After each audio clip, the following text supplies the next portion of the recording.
singing together. Sofa panas.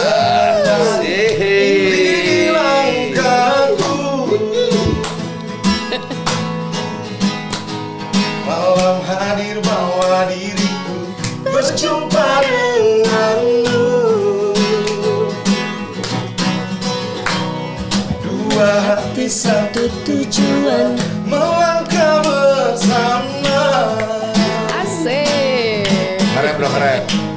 Cinta hadir bawa diriku menyentuh indahnya.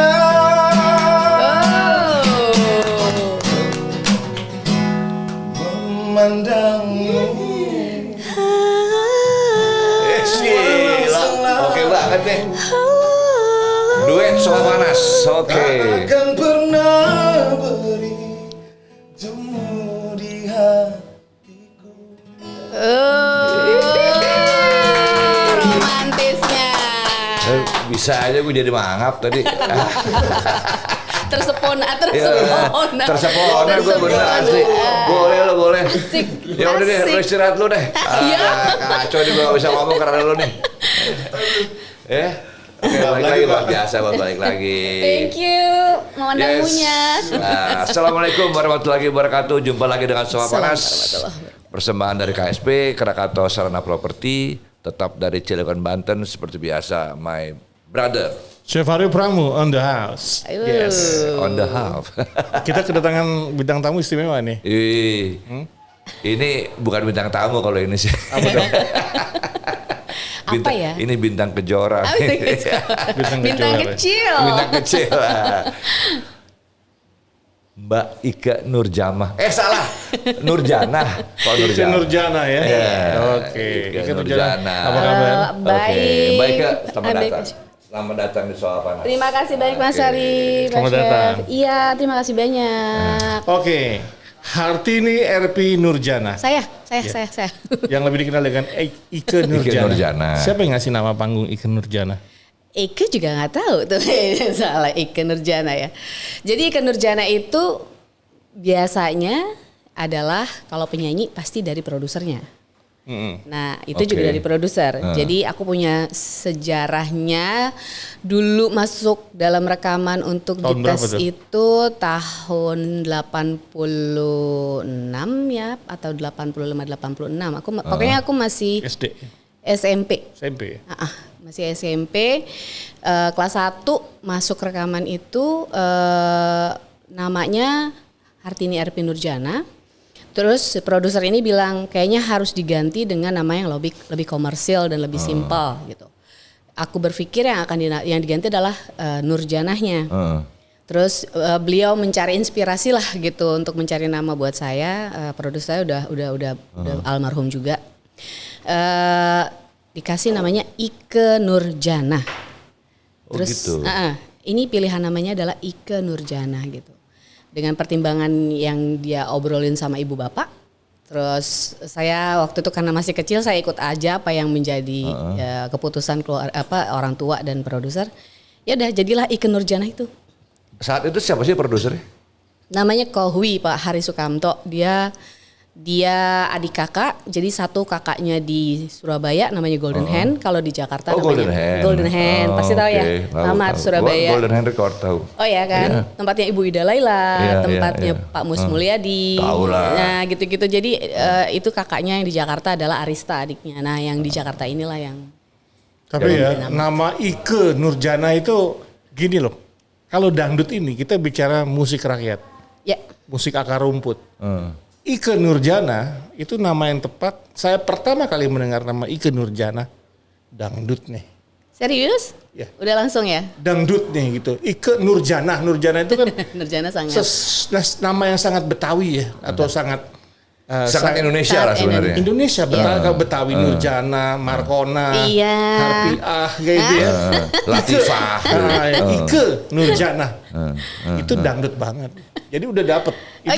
Itu sebuah nama yang Itu pasti tuh orang puasa dulu tuh mau bikin nama tuh. kalau gue bilang kayak gifted ya. Kayak orang gifted, kayak dapat pencerahan gitu. Kasih nama deh Ike Nurjana. Pasti Dan jadi. ternyata bener ya. Bener ya. Alhamdulillah gitu. Pasti jadi gitu. Alhamdulillah. Jadi sellable ya. Jadi sellable. Iya. Sebenarnya kontradiktif ya antara sangat Indonesia dan sangat kebule-bulean. Bener. Eike Nurjana, aku sebelah Eike. Dulu gue siapa sempat gitu. salah loh, manggilnya Aike. Aike ini Cina-Cina. Tapi kalau di Sumatera beda lagi. Eh. Jadi Mbak Eike. Mbak Ike kan Oh, kalau Mbak Eike. Iya Mbak Eike. Kalau di Belanda Mbak Ike, benar, Mbak di Belanda, Ike, di Belanda Eike. Jadi Eike. Eike ya gitu. Aike. Oh Oke. gitu ya. Slangnya jadi berbeda tuh di Beda setiap slang. daerah. Kalau Iya. di Amerika apa? Ike. Ike tetap. Ike. Oke. Oke. Ike. Tadi ya balik lagi ke gue mau lebih menggali lebih Oke, dalam siap. lagi nih tentang Ikke Nurjana dari kacamata seorang juru masak ya. Asik. Ikke Nurjana lu dangdut banget. Thank you. Tapi ada tapinya karena gue tidak besar dalam situasi perdangdutan. Yang dangdut yang saya tahu adalah Oma Irama, which is gue nggak dengerin tapi gue tahu. Terus Arafi. zaman dulu ada Arafik, Arafi. Oh, Oke. terus ada siapa tuh yang Yang cewek siapa? Elvi Sukaisih. Elvis Sukaisih kan? Ya, mereka dewa ya pada saat itu. Tapi saya juga nggak dengerin di segmen itu. Tapi ketika saya pertama kali mendengar dangdut, saya mendengar Ikke Nurjana, gue suka nih. Lagunya apa? Seneng. Pertama kali itu. Nggak tahu, gue Nggak nggak tahu tahu juga. Gue nggak tahu. Tapi first impression gue sebagai kelas sosial menengah ya barangkali ya. Ini dangdutnya keren. Gue bisa masuk gitu lah pada waktu itu. Ya. Nah, apa yang membuat Ikke bisa masuk yang katanya dangdut pada saat itu adalah musik kelas bawah, tapi ternyata saya yang tidak punya basic dangdut, tidak punya basic Rhoma Irama dan suka dengan Arafik, tapi bisa dengar kamu gitu loh. Ini apa ya, resep apa yang bisa kamu bawa? Itu satu. Sekalian nyambung. Kok milihnya dangdut gitu loh. Nggak genre yang lain gitu loh. Iya. Oke. Mulai dari yang kenapa milih dangdut dulu kali ya. Baru nanti ke sini artinya nanti artinya dari jadi kenapa dangdut? Memang dangdut itu sudah menjadi bagian hidup saya. Oke. Jadi tidak mencoba dangdut. Tidak. Tidak Itu memang- pasarnya gede nih. Enggak. Enggak. Jadi Oke. saya itu besar di lingkungan orang musik. Heeh. Papa saya pencinta lagu dangdut dan Melayu karena Oh, Sumatera kan. oke. Papa dari Sumatera. Oke. Jadi namanya musik Melayu dan dangdut itu udah hari-hari itu saya dengar. Tapi bukannya pada waktu itu dangdut tuh masih dipandang sebelah mata, masih sekampungan gitu. Saya dari kampung soalnya. Oh gitu ya. Saya dari lingkungan yang sangat sederhana di Pademangan. Oh gitu. Oh, Aku di Pademangan. Oke. Saya dari kampung Jakarta yang namanya tuh Pademangan. Iya, gitu. iya. Jadi saya besar dari keluarga yang sangat sederhana dengan ya mungkin memang segmen musik yang kita dengar itu sangat lagu-lagu yang begitu, lagu-lagu Melayu, lagu-lagu dangdut menjadi keseharian. Aku mendapatkan variasi musik itu dari ibu. Oke. Karena ibu tuh lebih lagu pop, barat dan sebagainya. Jadi Apa referensinya ibu waktu itu? ibu lagu-lagu lama ya kayak misalkan Lionel Richie misalkan. kamu dengar juga? Aku dengar Carpenters misalkan. Itu aku biasa dengar juga gitu. Dalam banyak hal ibu saya memberikan referensi yang lain juga ini di antara. Tapi kalau sama Melayu dangdut itu aku agak dekat karena aku nyanyi sama papa. Oke. Jadi almarhum itu mungkin orang yang mengajarkan saya nyanyi Melayu dan dangdut, bagaimana bercengkok Melayu waktu itu belum di dangdut, tapi papa ngasih tahu ini karena beliau orang Sumatera dia tahu banget Kau liuk-liuk. berapa bersaudara? Saya 4. 4. Kamu anak keberapa? Aku anak pertama. Anak pertama. Jadi ada 3 adik di bawah.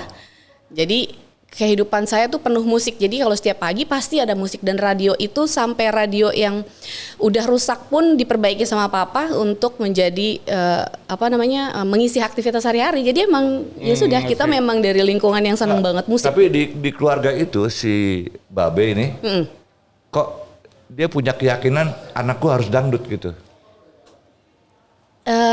Nggak ada yang mengarahkan harus nanti ke karir sih sebenarnya. Oh, nggak ada. Jadi lebih Natural. iya natural aja gitu karena kita suka musik. Dia lihat aku bisa nyanyi, terus ya udah gimana caranya kamu karena aku interest terus dia ngajarin. Gitu. Dia ngajarin cengkok Melayu gitu. Kuala Deli lah gitu, Tanjung Katung lah, apa gitu-gitu. Beliau ngajarin aja karena Ingat beliau nggak suka. Teknik suka pertama nyanyi. yang diajarin bapak apa tentang cengkok? Coba praktekin. Mau denger? Lagu apa ya? Lagu Kuala Deli kalau Coba nggak salah gimana ya. sih cengkok dangdut itu? Waktu itu Melayu. Melayu. Ya. Jadi lagunya taruh ya aku ingat. Kuala Deli. Jadi Kuala Deli, airnya pun jernih Oh iya, Melayu banget sayang. Iya. Cakep ya. Tempat nak darah, hai mencuci kain. Gitu. Itu umur segitu nggak ada kesulitan nih? Enggak, ada beberapa lekuk yang menurut Soalnya papa. ibarat orang jalan nih pengkolannya banyak banget nih. Beloknya banyak bener ya. Iya, turun naik belok lagi, waduh. Nggak sempurna dulu tadinya memang. Namanya kan umur SD. Saya tuh ada di panggungnya dangdut itu kelas 4 SD. Tapi di luar kelas 4 SD itu saya di rumah sama bapak. Gitu. Jadi ya hobi aja nyanyi. Pasti papa bilang ini kurang. Sampai saya rekaman pun sudah masuk ke rekaman pun pas dia denger hasil recording saya. Ini masih kurang nih Pi. Ini masih aku dipanggil Epi ya. Ini masih Itu bisa Epi nama panggilan. nama panggilan. Jadi kalau keluarga papa manggilnya Upi malah kan karena lebih cenderung bahasa Melayu dan agak kepadang-padangannya ada gitu. Jadi Upi dipanggilnya. Jadi ini kurang nih gitu. Ini harusnya bisa dilekuk lagi atau dicengkok lagi. Ya oke. Tapi ya yang saya mau pastikan kamu memang besar dalam lingkungan musik Melayu. Betul. Sehingga bisa menjadi automatically direkam di otak belakang Betul. memori. Iya betul saya. Cengkok tadi ya. Betul. Pantesan. Saya dulu dengerin di Purple sama The Beatles. Efek Nggak kan? dapet. Gimana sih cara nyanyi dangdut? Gitu kan nggak dapet gitu ya. Di kamar gue sering denger lu nyanyi dangdut tuh apa? Mencoba dangdut. Tapi nggak dapet. Gue nggak ke-fullnya nggak dapet. Nggak dapet ya? Nggak dapet. Itu gue penasaran tuh waktu lu mulai belajar awal dulu tuh. Ya. Lu nggak pernah, waduh Pak, susah nih lagunya gitu nggak? Enggak. Aku Karena dia memang besar dari kecil. iya jadi Gitu, aku tapi kan namanya anak-anak kan, aduh yang lain nih lagunya gitu. Susah nih gitu. enggak aku challenge. Aku suka mengencourage diri aku tuh. Oh, Sampai gitu. rekaman juga gitu. Jadi di rekaman juga aku gitu. Bisa aku rekaman dari misalkan masuknya shift jam 7 sampai jam 4 pagi baru kelar. Jadi bisa karena suka. Anaknya Enggak, berarti gini. Kenapa gue tanya itu bos? Artinya gini, banyak orang-orang yang berhasil di bidangnya karena itu. Karena pada saat dia belajar, dia tidak merasa keberatan Iya. di satu Iya. bidang itu. Ya kan? ke-full kalau orang Iya. Belanda bilang ke-full. Iya, Jadi iya. asik-asik aja gitu kayaknya. Betul, malah Iya kan? makin enjoy, makin pengen tahu, makin pengen ya lebih excited gitu. Iya, Pengen iya, pencapaian itu pengen tahu gitu. Nah, itu dari proses mulai belajar sampai kepada take off tuh tahun berapa? Dari mulai belajar sampai take off. Nah, mungkin Sampai orang bilang, ih Ikke Nurjana, gitu kira-kira gitu lah. Ikke Nurjanah itu dimulai dari musik lokal dulu tadinya. Jadi aku bilang aku rekaman dulu walaupun adiknya ada di Jakarta di kontraknya, tapi aku rekaman di Surabaya. Orang kan ada dari daerah ke Jakarta. Nah, Oh, aku di dari Golden Hand Jakarta, itu? aku ke Surabaya. Gitu. Dulu waktu aku ditawarin rekaman itu sama almarhum, ada pencari bakat namanya almarhum Imam Badawi, aku menyanyikan lagu Bunga Dahlia, Ida Laila, Ibu Ida Laila. Itu legend kan ya. Karena menurut beliau aku suaranya mirip Ibu Ida Sama Laila. dia, Jadi dibawalah ke Surabaya dengan materi-materi Ibu Ida Laila ini. Nah, disitulah aku rekaman memulai. Akhirnya dulu trennya juga lagi dangdut sudah mulai dikombinasikan dengan musik lain. Ada Bu Ica Trisnawati dengan Oke, dangdut Sunda. Nah, produser aku membuat aku tuh dengan dangdut Jawa.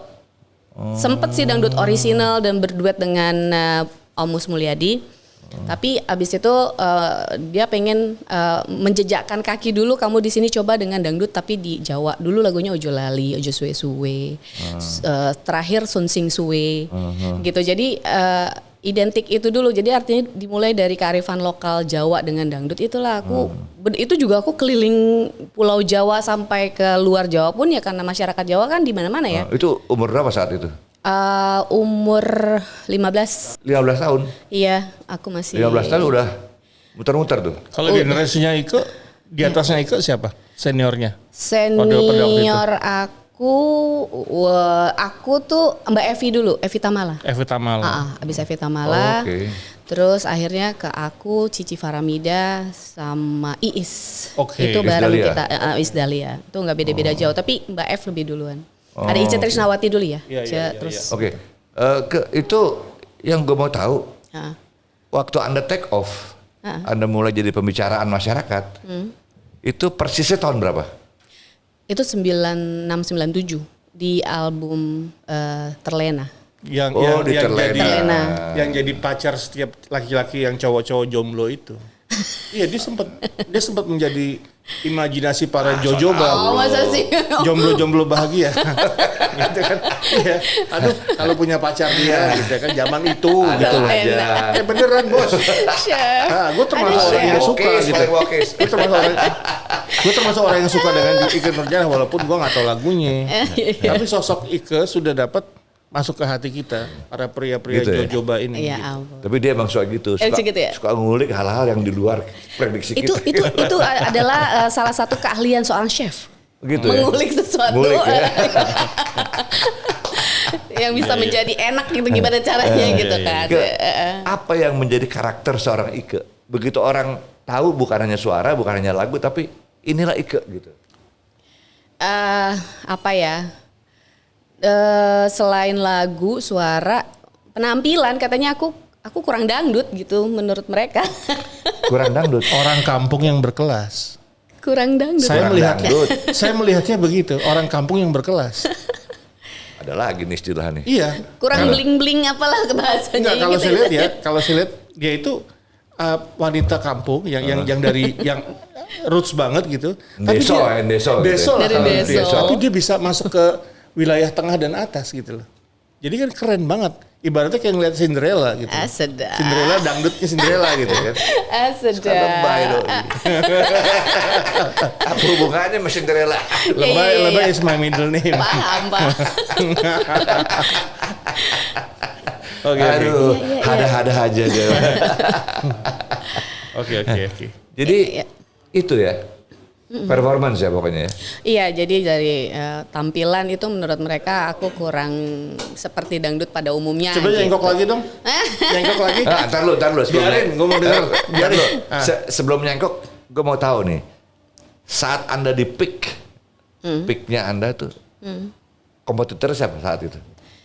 Yang barengan sama aku itu ada Iis, ada Cici, ada Mbak F. Itu di angkatan yang sama tuh, kita nggak jauh-jauh. Cici, Mbak F, Iis, siapa lagi ya? Itu sih 4 ini kita berempat itu. Seputar itulah ya. Seputar ini aja. Ada dulu adik juga, tapi dia masih waktu itu Eri Susan juga jadi cikal bakal yang bagus karena dia dari Jawa Timur ya dulu.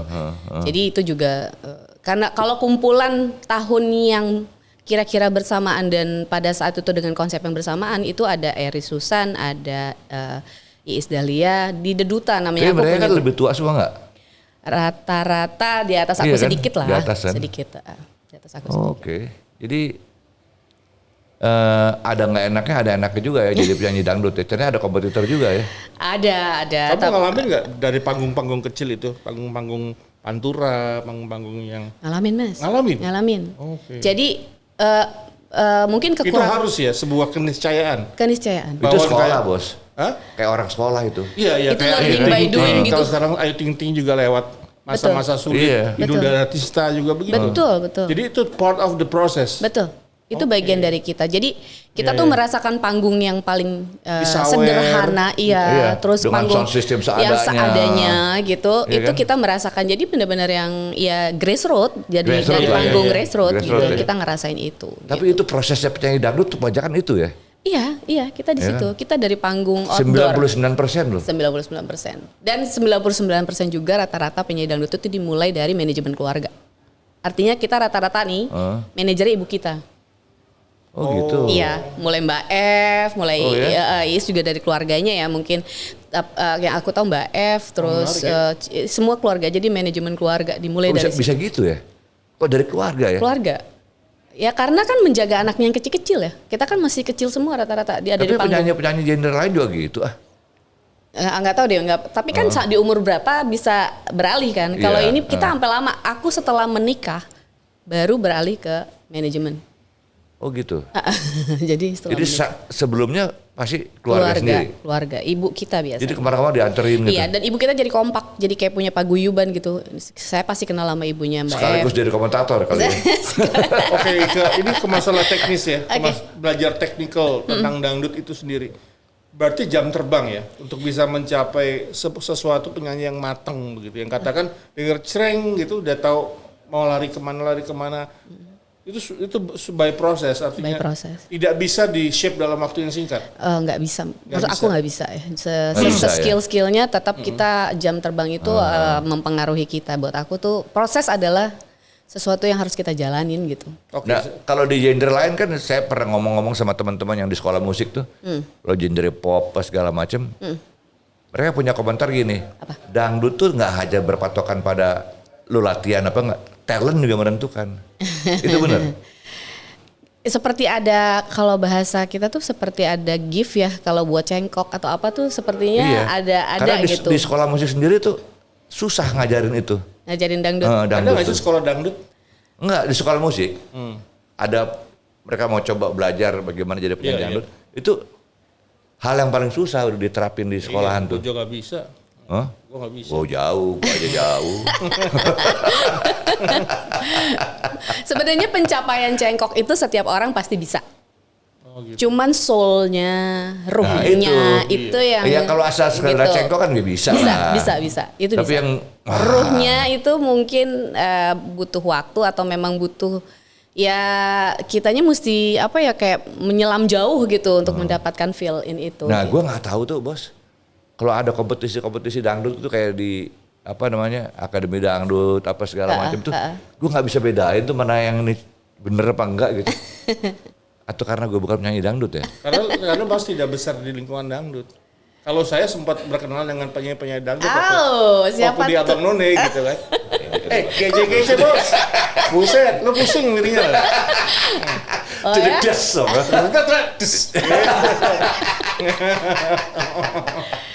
Bener-bener, cantik-cantik mereka. Ah, itu udah juga ke satu lagi. Penyanyi dangdut dari manapun asalnya kok cantik dan seksi ya? Bingung Nggak gue. cuma penyanyi dangdut, banyak penyanyi yang lain juga. Enggak, kalau dangdut tuh kayak Hati-hati, pertanyaan predator. Iya, Waduh. enggak, ini gue sering bercanda sama teman-temanku jangan bilang gitu. Ri, gue heran kalau penyanyi dangdut pasti keren-keren lu seksi gitu. Umumnya ngomong begitu. Iya. Gitu ya? Iya. Masa nggak tahu ke? Ya tau lah dia, masa nggak tahu. Kalau perempuan masih cantik dan seksi sih, tapi memang di dangdut itu ada fenomena bahwa selain apa namanya suara, ya kan dia panggung yang juga mayoritas adalah penontonnya pria. Ya, Iya kan? Jadi cantik itu goyangan tuh kan? cantik itu juga menjadi salah satu value dari si penyanyi walaupun kadang-kadang suaranya ya sedang-sedang aja. Tapi secara look dia itu bisa jadi selling yang Faktornya berbeda. banyak lah ya, banyak ya. Faktor banyak. Tidak ada cantik, suara pas-pasan, tapi juga karena pendekatan dengan performance-nya Betul, bagus. disukai, Itu akan disukai why gitu. not? Iya, itu jadi banyak. Iya ada sama dengan penyanyi lain juga gitu kan. Dia nggak cantik, dia nggak keren. Ya. Begitu juga sebaliknya kan. Suaranya biasa-biasa aja tapi dia cantik, dia keren. Kembali ke apa namanya? Personalitinya. Iya. Terus ini loh yang paling penting, jiwa entertainernya tuh. Iya. Ini satu lagi Kak. Ada Iya. penyanyi yang populer karena lagunya. Betul. Itu benar. Maksudnya gimana, Mas Hari? Suaranya biasa-biasa aja, performance-nya biasa-biasa aja. Dia juga bukan seorang entertainer, tapi karena lagunya bagus, komunikatif, naik dia. Kalau zaman digital ini bisa banget. Tapi gini ya, sangat kadang-kadang kita taunya lagunya dinyanyiin siapa, padahal coveran. Yang covernya lebih naik.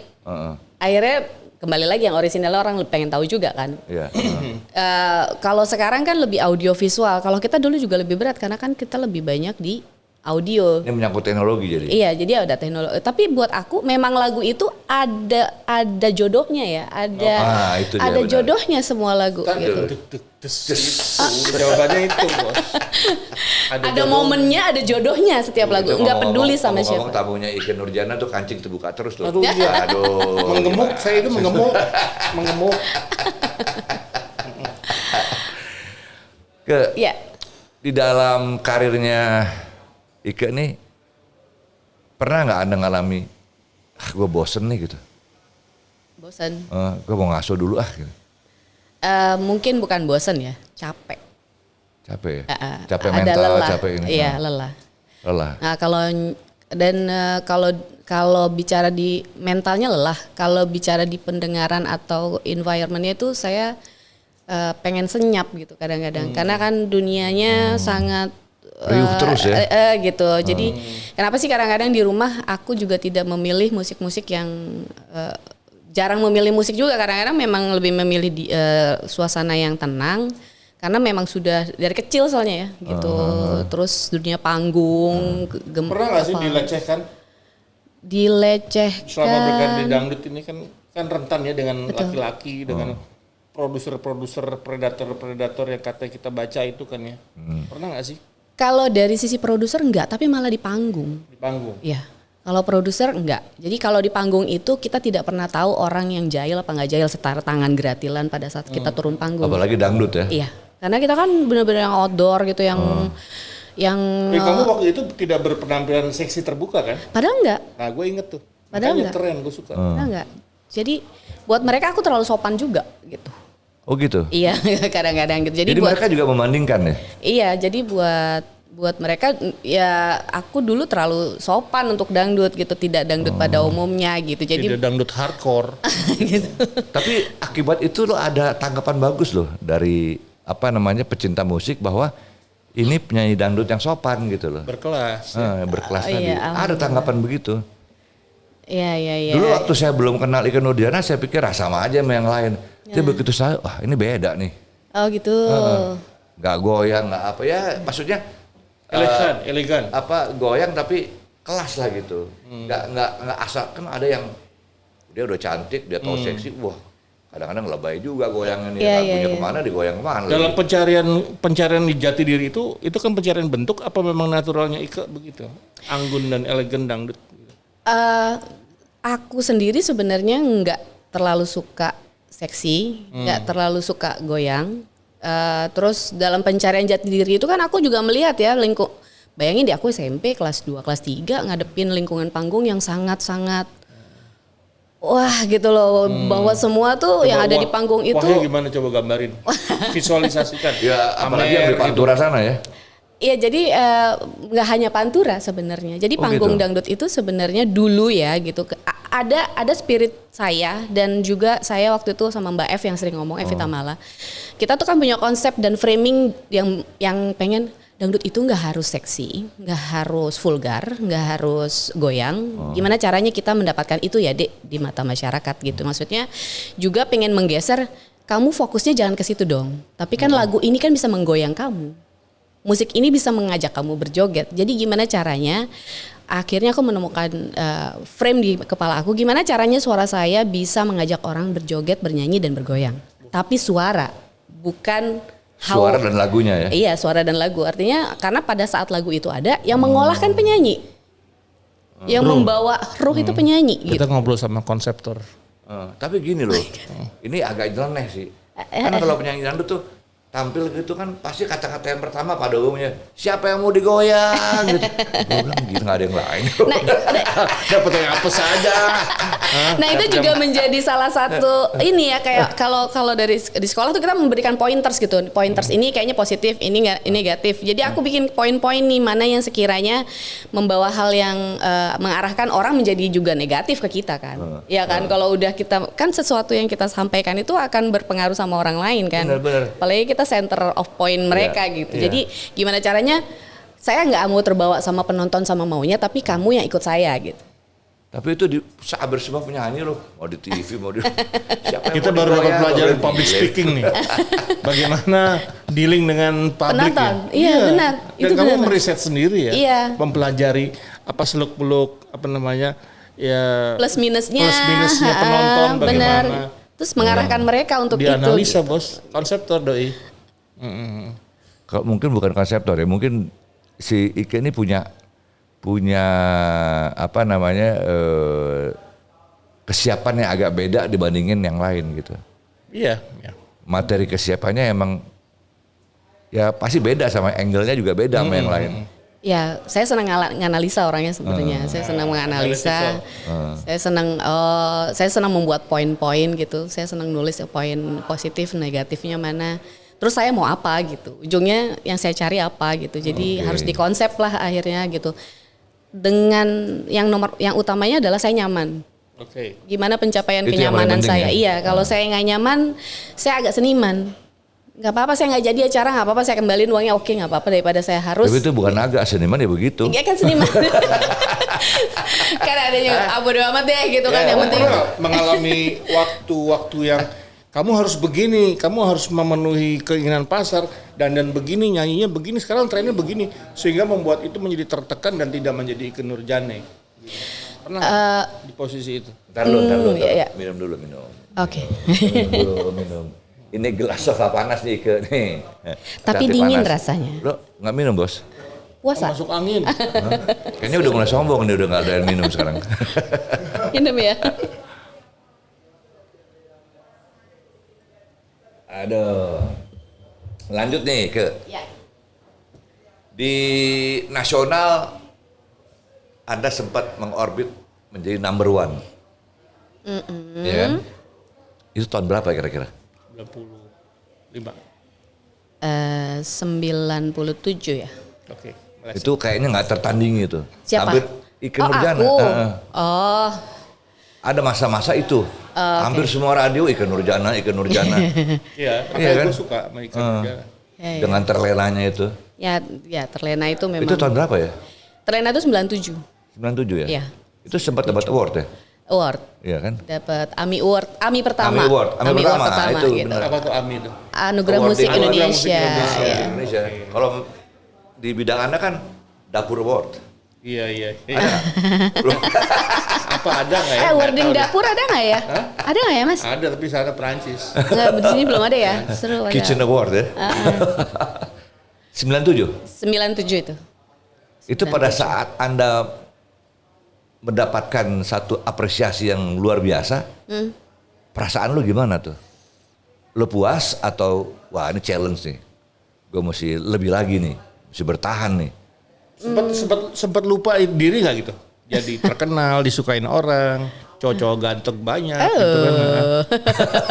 Sempat lupa diri apa gimana gitu. Aku tuh Kilap-kilap dikit lah gitu. sebenarnya aku tuh orang yang satu hal Mas, aku sebenarnya orang yang nggak percaya diri sebenarnya gitu ya sebenarnya. Terus aku ngerasa bahwa aku dari keluarga sederhana itu juga membuat aku banyak memberir banyak hal gitu. Ada kesan, ada rasa aku tidak ingin diremehkan orang, paling hanya itu aja gitu. Semangat untuk fight menjaga harkat martabat keluarga itulah gitu sebagai yang masih idealis di masa muda gitu. Itu yang mungkin aku juga memperjuangkan sekolah kan. Pokoknya gimana caranya saya berkarir tapi saya sekolah. Karena saya dulu di masa memulai karir saya sempat menolak untuk show. Karena ya aku juga bukan besar dari show kan. Karena langsung ke rekaman. Ada orang kan yang biasanya dari dunia panggung dulu baru rekaman. Kalau aku terbalik. Aku langsung masuk ke rekaman baru ke dunia panggung. Jadi mental juga nggak siap. Nggak siap Abis itu masih SMP. Oh itu bedanya ya? Iya. Kalau ada istilah, oh ini penyanyi rekaman nih, ini penyanyi panggung nih. Ya, Aku itu dimulai bedanya. dari rekaman dulu karena panggungnya tuh dimulai dari kampung saya di Karang Taruna. Dengan jalannya Tuhan, tiba-tiba ada pemandu bakat yang ngelihat terus minta direkam suaranya. Terus diajukan ke produser. Dan tidak sulit di produser, artinya saya tidak mendapatkan penolakan. Jadi langsung diterima. Dan Ibaratnya bahannya bagus, tepungnya bagus, adonannya. Tapi kalau gitu ini penonton musik mereka sensitif juga pada ya? Maksudnya gimana? Bisa bedain ini penyanyi panggung, ini penyanyi rekaman gitu? Enggak juga sih. Jadi tetap aja semua harus dijalanin buat saya. Karena pada saat menjadi penyanyi di lapangan itu melatih mental, berkomunikasi, terus menguasai masa. Bagaimana menguasai masa itu PR banget kadang buat saya orangnya yang kadang-kadang selesai nyanyi masih kepikiran, ini kayak semalam nih acara nih dari kecil. Kalau saya habis nyanyi tadi saya gimana ya? Saya kurang di mana? Saya salah di mana? Gitu ya? gitu. Ada evaluasi ya? Ada evaluasi atas diri gitu langsung gitu. Jadi itu saya lakukan gitu. Nah begitu juga di panggung-panggung yang outdoor off air yang masanya itu udah variannya macam-macam gitu. Jadi itu mempengaruhi saya sama kan Mas Aryo bilang bahwa ada jam terbang menguasai penonton A, penonton B itu beda-beda. Saya ke daerah lain, satu daerah lain aja itu udah PR buat saya udah. Makanya kadang-kadang kalau ada penyanyi yang berdiam diri terus mencoba untuk enggak berkomunikasi sama lingkungan itu buat apa ya menambah kekuatan kita mau ngapain, ngadepin mau kayak apa, mau gimana. Ngumpulin Gitu tenaga ya. dalam Mengumpulkan energi untuk bagaimana menghadapi. Konsep mempertahankan popularitas dengan kualitas itu gimana caranya? Karya. Karya. Menurut aku karya. Jadi di atas segalanya kita tuh berkarya sampai let's say ya, sampai sekarang pun yang namanya kalau yang udah pasti di dangdut ya, Elvi Sukaesih kah, Rhoma Irama kah, beliau masih berkarya sampai sekarang dan mereka punya standar karya buat diri mereka sendiri gitu. Jadi bukannya setiap orang berkarya itu patut dihargai apapun bentuknya, tapi kualitas itu adalah menjadi patokan setiap individunya kan gitu. Gitu. Setuju. Gitu. Pernah ditawar nggak Kak? Maksudnya? Ditawar untuk yang bukan dangdut gitu. Ditawar. Mau dia dong kesini gitu. Ada Nyanyi dangdut atau Kamu nyanyi, tapi ditawar sama entah itu bos lah, entah itu ditawar dalam tanda kutip gitu. Diajak apa? Ada yang berusaha keluar jalur. Gitu lah. keluar jalur. Kan rentan banget tuh kalau dangdut ya. Enggak juga sih, semua juga sama. Semua juga punya peluang yang sama itu.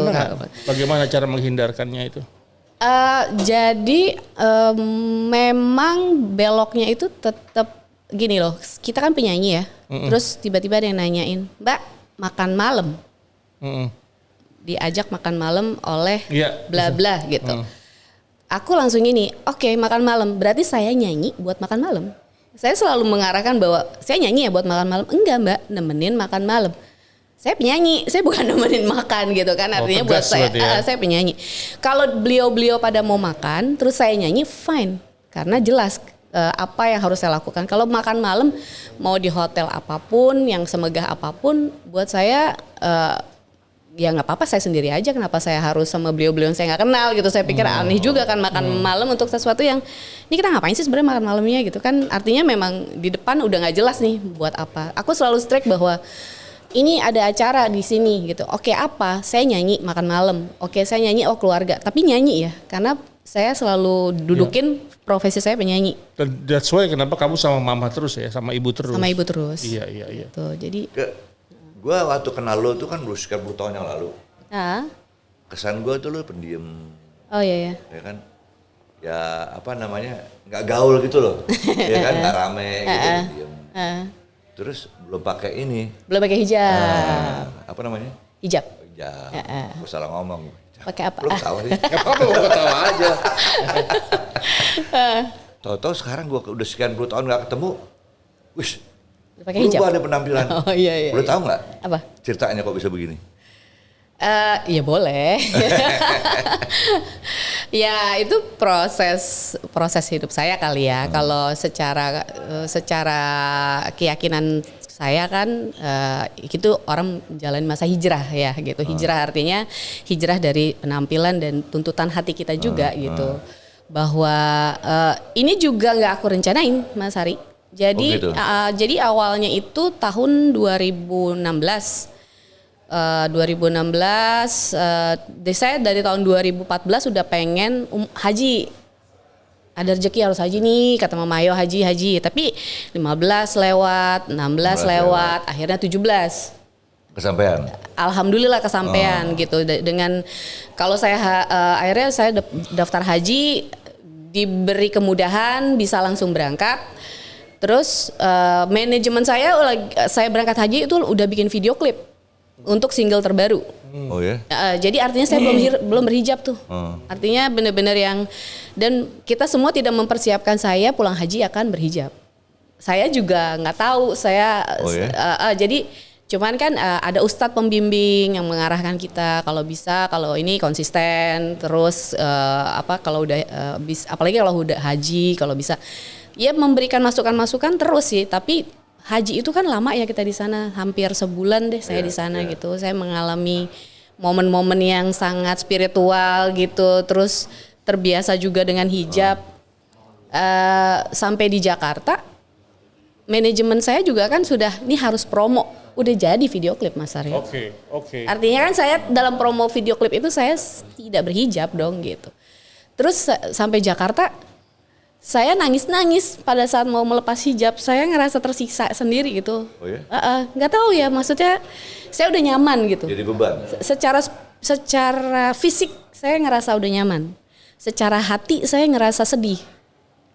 Sama saya ngerasa, padahal yang terbuka cuman misalkan hijab saya gitu. Tapi saya ngerasa telanjang pada diri saya gitu. Saya nggak tahu deh kenapa tuh. Masa ada pesan gitu? Iya. Ekstrem banget dong. Iya Mas Hari, Mas ini benar. Sangat personal. Benar, ceritanya. itu sangat berbeda. Aku juga ngerasa, kok saya nggak nyaman ya. Tuh saya nangis gitu, saya ngadu sama temen yang sudah berhijab gitu. Apakah mereka mengalami proses-proses seperti saya gitu? Proses apa sih yang kamu jalanin sehingga kamu misalkan udah pakai hijab dulu, ngerasain ini dulu nggak gitu? Karena saya sempat buka kok, tapi saya setelah habis buka itu saya nangis, saya sedih. Terus saya ngerasa bersalah, terus abis itu tuh yang saya rasain, kok saya ngerasa padahal yang terbuka cuman ini, padahal saya baju selalu sopan, tapi kepala buka biasa.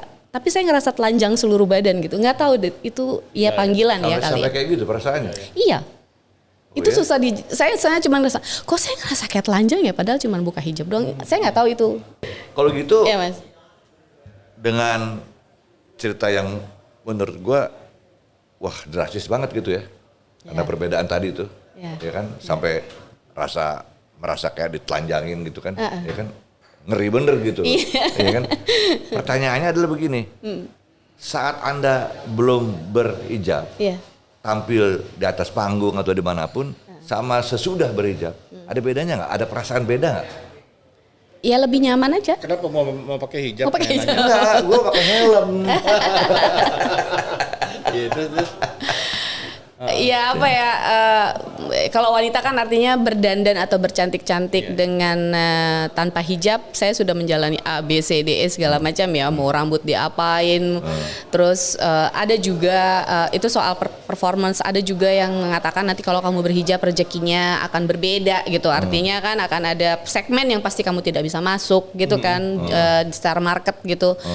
Saya udah nggak peduli saat itu. Jadi yang saya pikirin bagaimana saya nyaman hatinya ada di manapun gitu. Itu aja yang saya kejar. Jadi nggak ada bedanya saat nyanyi? Pada saat nyanyi nggak ada.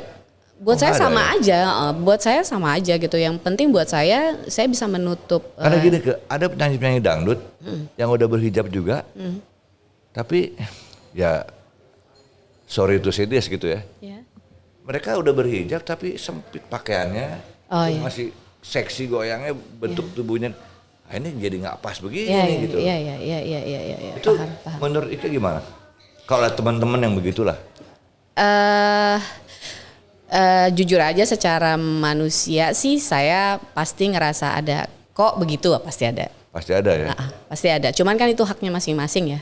Dan menurut aku saya pernah ngobrol sama salah satu teman, aku hijab tapi aku belum bisa kayak kamu. Gitu aja, aku belum bisa seperti kamu gitu, aku belum bisa sampai seperti kamu, tapi aku tutup kepala aja dulu gitu. Ini adalah proses aku gitu, jadi nggak bisa dipaksakan itu Mas Hari gitu.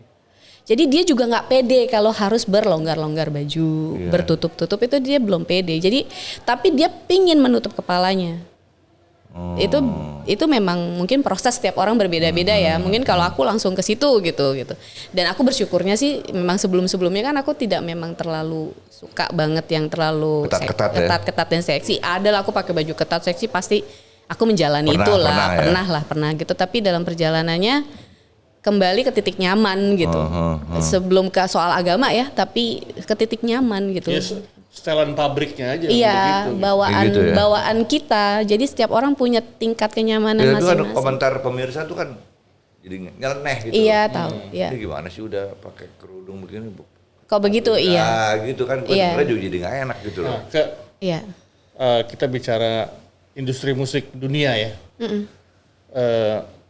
Inggris dengan Rolling Stone, Queen, Deep Purple, Iron Maiden. Apakah dangdut bisa diserap di Amerika, di Inggris dengan teknik yang saya katakan sulit? Gitu. Apakah bisa dipelajari? Atau pernah nggak dangdut itu diriset secara teknikal untuk diajarkan kepada orang yang tidak pernah atau tidak tahu dangdut? Teknikal itu. Nah, Bisa nggak sih? nyambung pertanyaannya Chef Aryo. Saya pernah baca koran sama lihat berita juga, berita elektronik. Itu ada satu headline yang luar biasa gitu loh. Oke. Dangdut Gus Internasional. Oke. Dangdut Gus Internasional. Oke. Itu beneran apa cuman bahasanya wartawan doang nih? Bahasa judul aja gitu bahasa ya. judul gitu. Gimana tuh Kak? Gini Mas, sebenarnya gini, seharusnya kita memulai dari dalam dulu ya. Maksudnya dalam negeri dulu ini. Oke. Masih banyak yang harus kita benahi di dangdutnya. Sejujur-jujurnya gitu ya. Dangdut itu? Maksudnya musikalitas gitu misalkan. Oh, musikalitasnya. Ya, misalkan karena kan mau Korea kayak yang sekarang sudah goes internasional itu kan butuh proses yang nggak sebentar menurut aku. Setuju. Tapi kalau aku pelajarin Korea itu sebenarnya adalah American Korean. Iya. Atau British Korean, tapi saya tidak melihat the real Korean gitu. Iya, bukan dianya secara orisinal kan. Sampai makanannya pun juga Korean hotdog gitu. Misalnya. Iya. Ngerti ya maksud saya? Iya, paham. Jadi kayak dia kayak kontemporernya Amerika lah tapi versi Korea gitu kan gitu. Iya, kalau yang diutarakan Mas Aryo itu kan sebetulnya lebih menyangkut kepada kepentingan bisnis. Iya.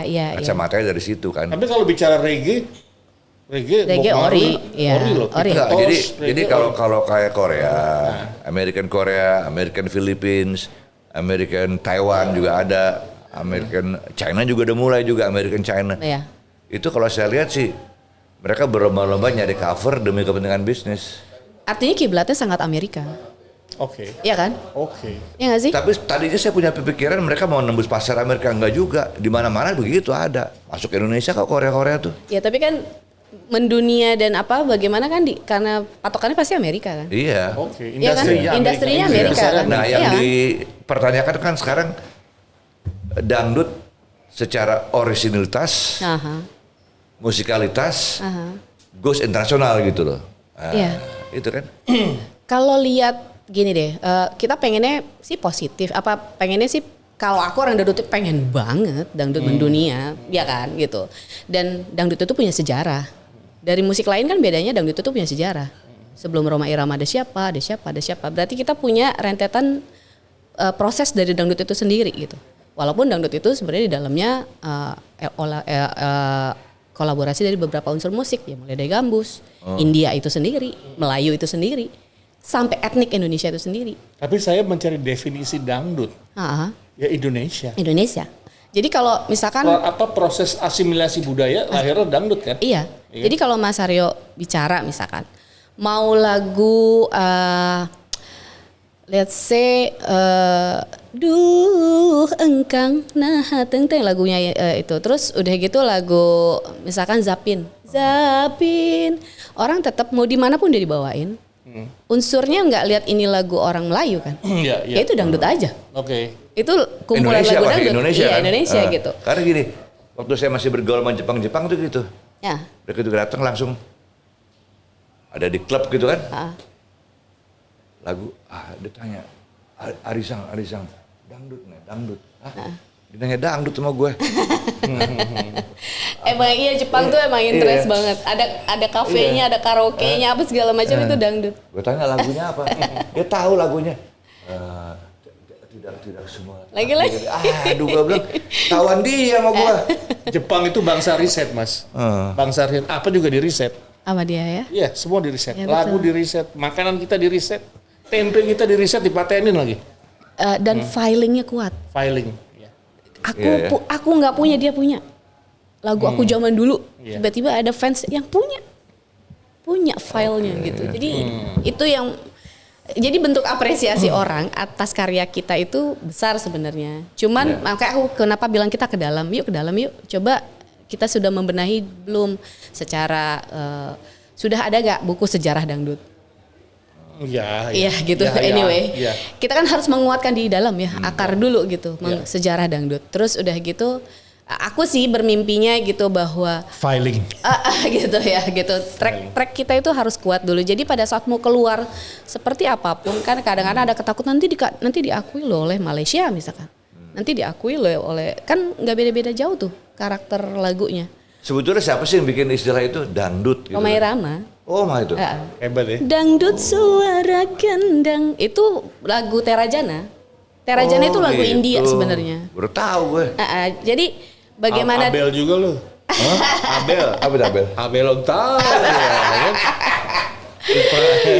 Oke, terus Terajana itu. Terajana itu sebenarnya bagaimana presentasi lagu dangdut itu sendiri. Sulingnya suling bambu, gendangnya kulit lembu. Dangdut suara gendang, suara gendang. Rasa ingin berdendang. Menurut beliau, dangdut itu dulunya adalah sebagai ejek-ejekan dari segmen musik lain untuk musik dangdut itu sendiri. Tapi sebelum sebelum Dulu ejekan bentuknya. sebelum ada namanya, kalau orang dengar musik itu orang sebutnya musik apa dulu tuh? Gambus kali apa? Dulu orkes Melayu. Sebutnya orkes Melayu. Dulu orkes Melayu. Gitu. Jadilah dangdut. Padahal bahan-bahan filing untuk dangdut itu panjang loh. Panjang. Saya lihat Muhsin Alatas aja bikin lagu tuh, ini hidup pribadinya kapan dia bikin album tuh banyak banget. Nah kita beralbum-album tuh mas memang. Iya. Iya. Saya dulu setahun bisa 2 album. Dulu bisa setahun 2 album. Bikin sendiri. Iya produser saya. Produser. Dulu produser kan kita selalu label kalau dulu. Kamu Nggak konten ada. bikin lagu berapa persen? Konten bikin lagu maksudnya gimana? Bikin buatanmu, lagu buatanmu. Sendiri. Lagu aku sendiri. Aku nggak banyak. Aku penyanyi pure. Apa bedanya? Bikin lagu cuman 3. Kamu sudah tidak ada masalah dengan technical. Kenapa tidak mencoba membuat lagunya Ike sendiri gitu? Nggak pede mas. Nggak pede. What's Oh wrong? nggak pede. Nggak pede aku. Coba digali deh. Kalau soal technical gue nggak lihat kesulitan.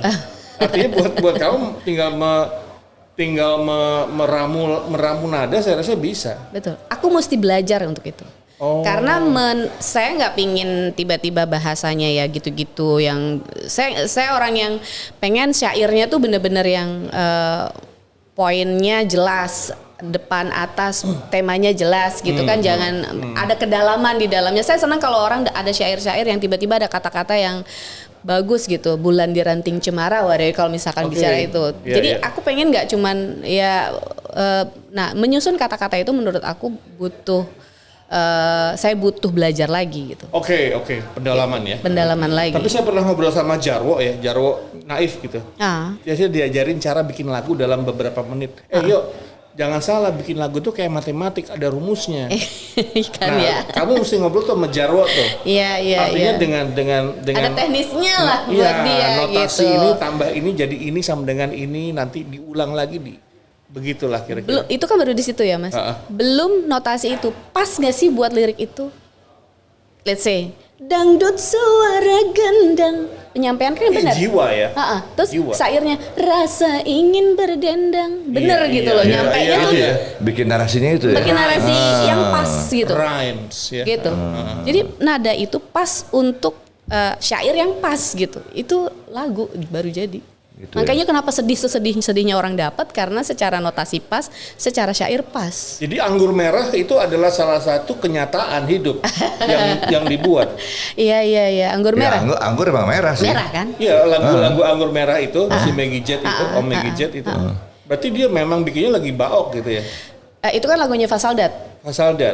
Lagi kobam apa lagi di mana dia bikin situasi lagu itu. Enggak juga atau kadang-kadang sharing orang. Atau imajinasi ya bisa juga. Rata-rata sharing hidup. Oh. Saya rata-rata mendapatkan kayak Jawa Mas, saya pernah ngobrol, saya lakukan ini karena punya sharing orang si A, si B gitu, saya lagu ini jadi ini. Ada jadi kayak gitu. Sebagai seorang penyanyi dangdut, Anda pernah keluar negeri? Pernah American Tour? Pernah mungkin ke Jepang juga ya? Pernah. Tanggapan orang-orang di Amerika, orang-orang di Jepang, kalau Jepang kalian tahu lah mereka suka sedangdut.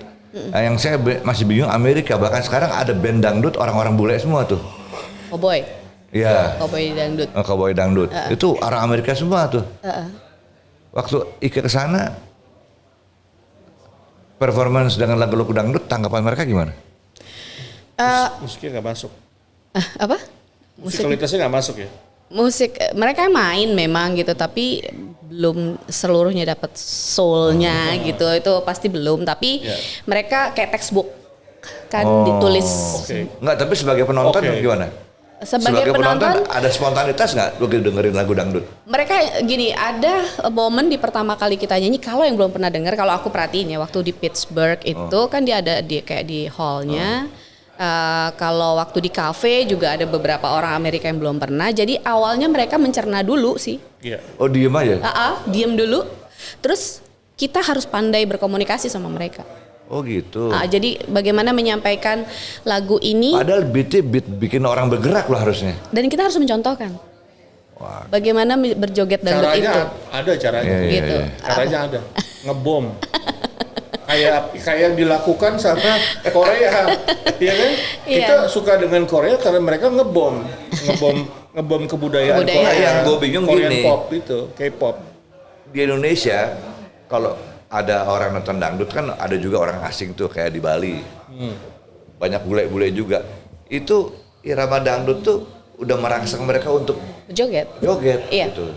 Nah, pertanyaan gue di Amerika begitu nggak gitu? Merangsang mereka berjoget, apalagi gini ya, tugasnya saya atau siapapun yang di atas panggung itu juga berpresentasi sebenarnya, mempresentasikan gitu. Jadi kan lagunya lagu kita dengan bahasa kita, bahasa Indonesia. Jadi kalau saya biasanya kasih tahu dulu, this is song about bla bla bla bla bla gitu. Jadi mereka tahu isi lagu itu. Abis itu how to move your body gitu. Terus kita kasih tahu gitu dengan gaya kita gitu. Jadi kita kayak presentasi. Oh gitu. Kayak presentasi Jadi kita. separuh-separuh nih ya, presentasi juga, kayak presentasi nyanyi gitu ya? juga. Apalagi kalau di kampus itu setengah presentasi judulnya.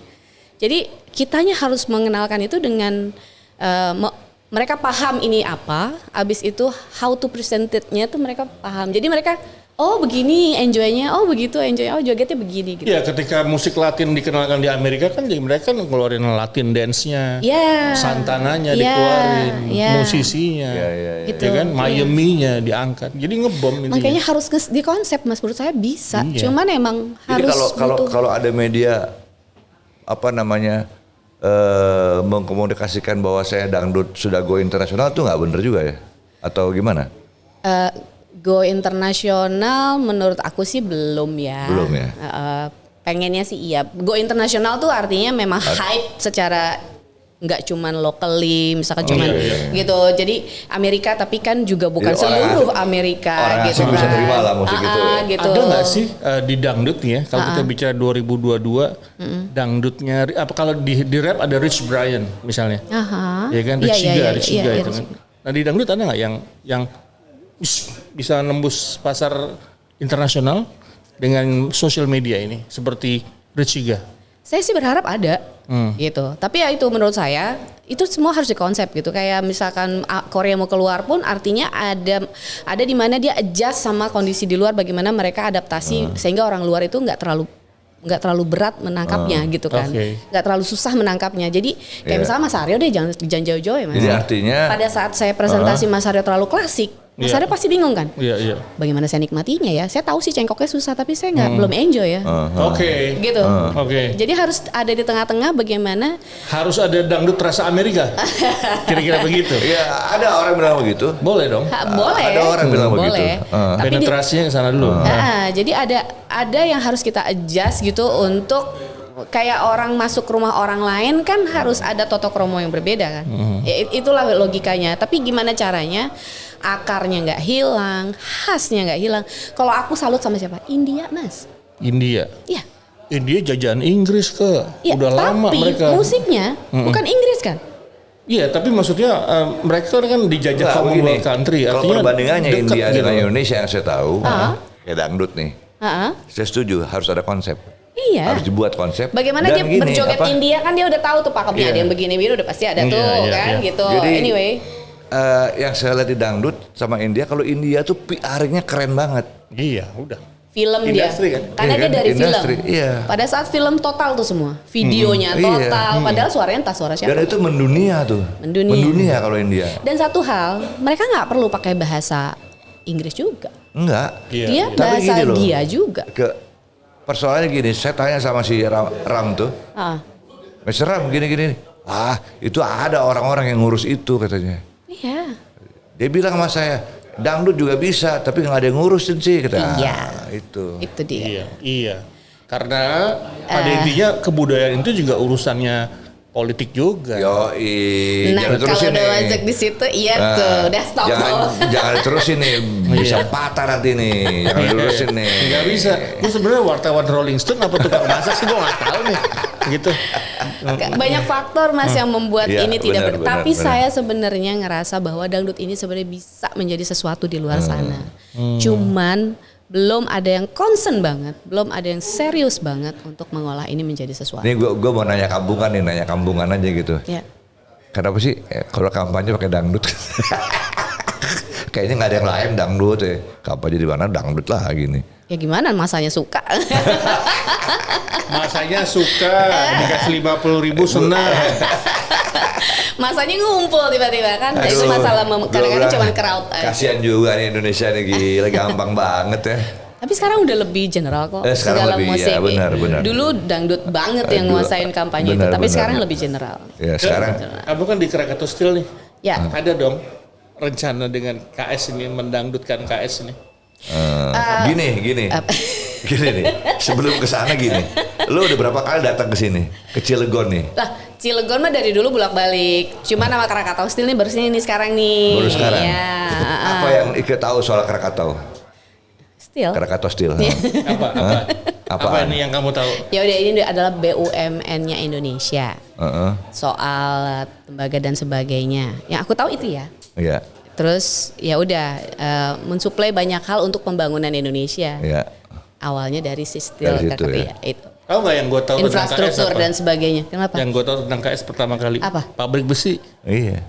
Ah, gitu. Jadi gini pertama kali gua sama Chef Aryo Pabrik besi. mau kemari nih, males-malesan kita.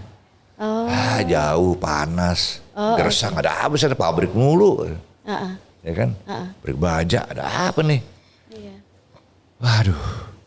Pabrik doang gitu kepalanya. Lama-lama nggak enak juga nih sama teman-teman. Oke. Sombong amat lu pada lu. Ya. Datanglah kita kemari, kaget-kaget.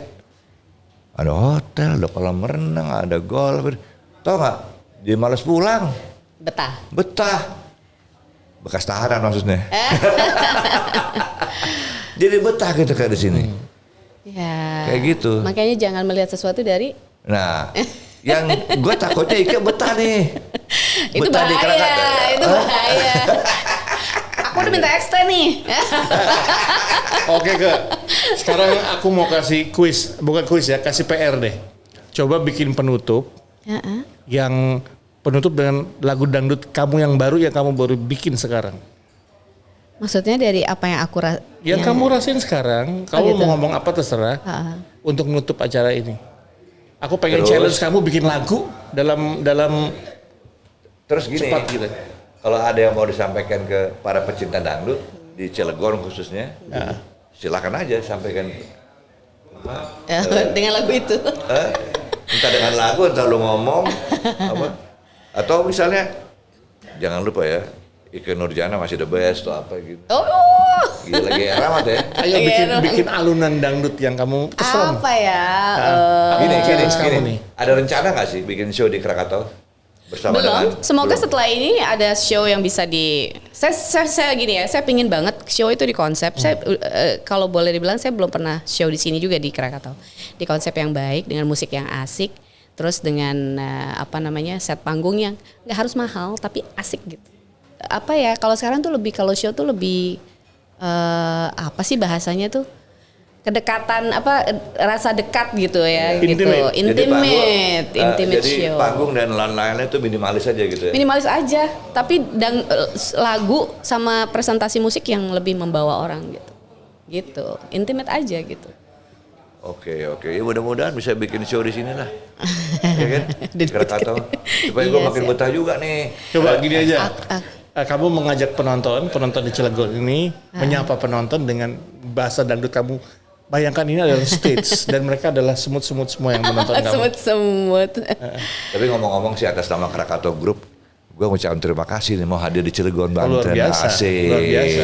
Aku terima Iya. kasih banyak. bener kalau kata Mas Aryo sama Mas Ari, dalam banyak hal kita tuh nggak banyak tahu tentang Krakatau Steel. Tapi pada saat kita kesini, pada saat kita ketemu, dan kebetulan kita punya sahabat yang bisa mempiarkan ini loh Krakatau Steel dan ini loh segala fasilitas yang dipunya dan seperti apa itu kan menjadi, oh kita balik lagi ya, kita bikin apa ya gitu. Oke. PRing. Kan gitu. Tinggal bikin kreatifnya aja Mas Aryo, kita mau ngapain, chef ngapain kan Mas Aryo ngapain. Saya nyanyinya. Oke. Jadi sekarang apa dong sebagai Penutup closing, sebagai closing ala Ikke Nurjana. Yang kiri, yang kanan. Balik Siapa yang mau digoyang kira-kira gitu. Berdendang dangdut bersama Ikke Nurjana. Sorry, kadang-kadang aku bawa sama suasana meeting, belakangan tuh lebih banyak meeting di kantor kan, jadi gitu. Nah itu juga mempengaruhi tuh kadang-kadang. Gini, kalau bicara halo masyarakat, kalau di sini sekarang Cilegon atau apa? Cilegon ya, jatuhnya Cilegon.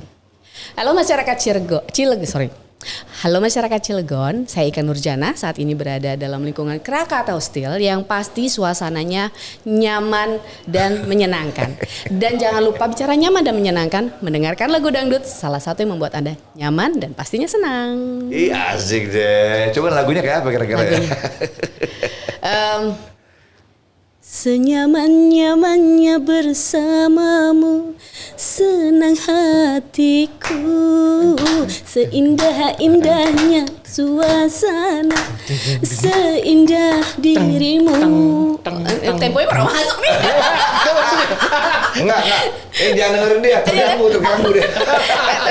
Senyaman-nyamannya bersamamu, tenang hatiku, seindah-indah suasananya. Asik. Bersama dirimu. Coba tolong cek saya. Senyaman-nyamannya bersama. 300 juta cukup ya buat DP ya. Oke. Nanti sisanya. Jofri standby. Oke. Demikian bincang-bincang kita dengan Ikke Nurjana. Akhirnya saya harus akui memang dia salah satu superstar dangdut yang dimiliki oleh Indonesia. Dari Sofa Panas, persembahan KSP Krakatau Sarana Properti, Cilegon, Banten. Terima kasih ya, kita jumpa lagi, tapi sebelumnya seperti biasa. Ya buat kamu-kamu yang mau dapetin merchandise dari Sofa Panas, ikuti YouTube kita Sofa Panas, subscribe dan juga follow Instagram kita Sofa Panas. Bersama saya Chef Hari Pramu dan Ari Sudarsono, Bapak Geng. Bapak Geng, assalamualaikum warahmatullahi wabarakatuh. Waalaikumsalam warahmatullahi wabarakatuh. Bahagia cinta yang kau tanam bersemi indah di hati.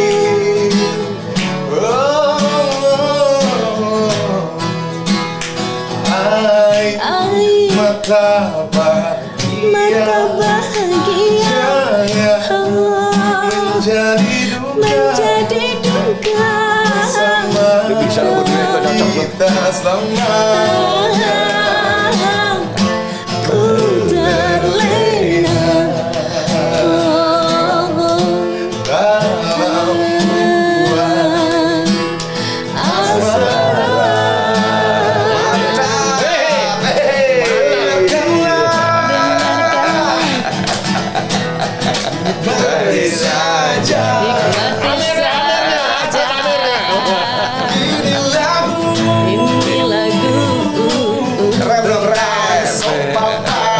Bersama Haryo dan Ari Sudarsono dan juga Ikke Nurjana bersama Jofri Malumpil. Yo. Kita bersama di Sofa Panas. Buat episode selanjutnya. Check it out yo. Di Sofa Panas.